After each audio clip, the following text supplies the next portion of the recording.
Kalian pernah nggak udah bawa-bawa jajanan banyak, udah jalan sampai kasir juga, tapi dompet kalian malah ketinggalan?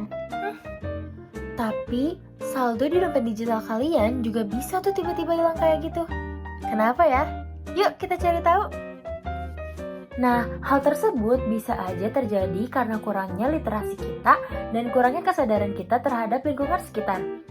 Karena biasanya, tanpa kita sadari, kita suka menerima pesan dari orang yang tidak dikenal dan dengan entengnya kita memberikan kode OTP untuk verifikasi akun. Jadi, akun kita dengan gampang bisa diretas oleh orang yang tidak dikenal. Tentunya, kasus macam tadi menimbulkan banyak pertanyaan dari para konsumen, seperti siapakah yang bertanggung jawab antara perusahaan penyedia layanan pembayaran digital tadi atau tanggung jawab ada pada pengguna yang membocorkan informasi rahasia akun tersebut. Nah, sebelum kita lanjut mencari tahu apa sih penyebab dari kasus-kasus tersebut, kita simak dulu yuk penjelasan singkat mengenai fintech.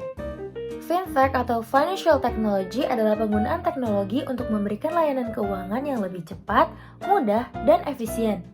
Salah satu bentuk fintech yang sering kita gunakan adalah Payment Gateway. Payment Gateway berfungsi sebagai penghubung antara konsumen, penjual, dan lembaga keuangan dalam proses pembayaran elektronik.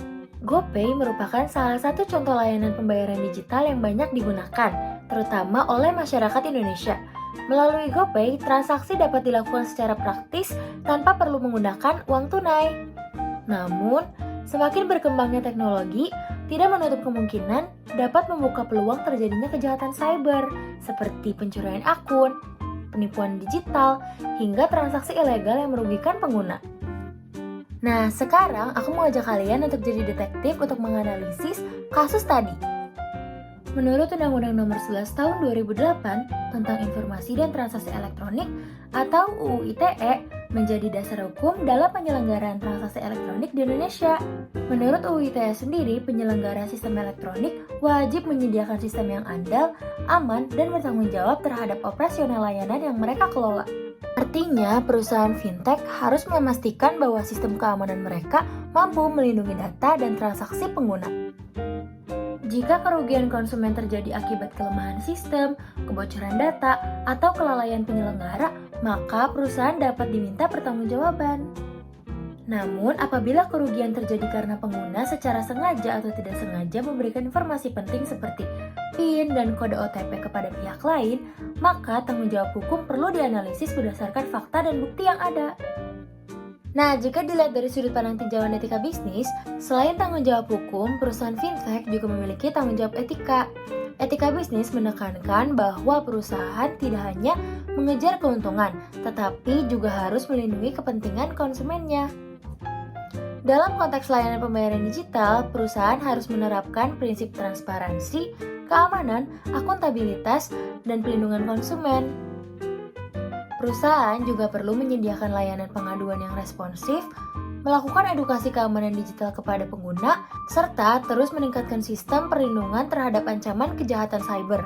Kepercayaan konsumen merupakan aset utama dalam bisnis digital. Tanpa kepercayaan, layanan fintech akan sulit berkembang secara berkelanjutan. Terus gimana tips and tricks agar kita dapat mencegah kasus-kasus tersebut terjadi pada diri kita? Nah, ada nih beberapa langkah yang dapat kita lakukan untuk mencegah transaksi elektronik ilegal. Pertama, jangan pernah memberikan kode OTP kepada siapapun. Kedua, gunakan PIN dan kata sandi yang kuat agar tidak dapat diretas. Ketiga, aktifkan fitur keamanan tambahan yang tersedia pada aplikasi. Nah, biasanya ini berbentuk verifikasi 2 langkah. Keempat, selalu periksa riwayat transaksi secara berkala. Nah, yang terakhir, segera laporkan aktivitas mencurigakan kepada penyedia layanan. Jadi, dapat kita simpulkan bahwa keamanan transaksi elektronik merupakan tanggung jawab bersama antara penyedia layanan dan juga pengguna.